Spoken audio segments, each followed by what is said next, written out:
Hi everyone, my name is Blaec Bejarano, and today I'm going to show you how to plot the gradient of a function versus its contour plot.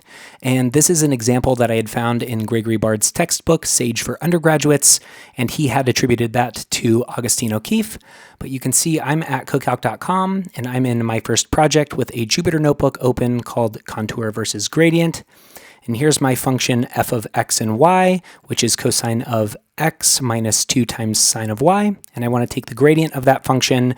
And you can rewrite this in angle bracket notation as the partial derivative of f with respect to x and the partial derivative of f with respect to y. And if you do that to the function above, you'll find that that is indeed negative sine of x and negative 2 times cosine of y.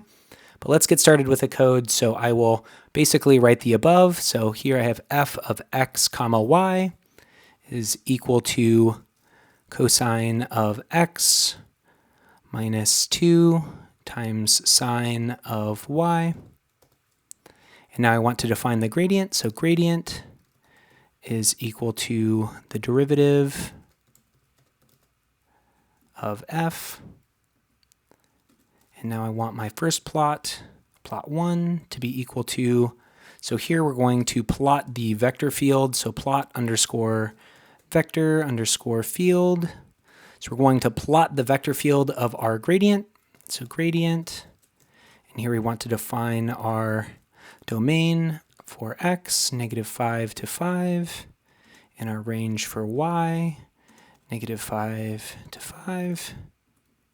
And now our second plot, plot 2, will be the contour plot. So contour underscore plot.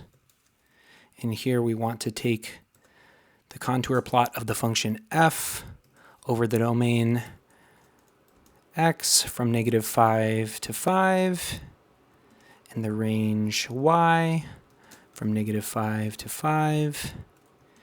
And then here we'll set our fill equal to false.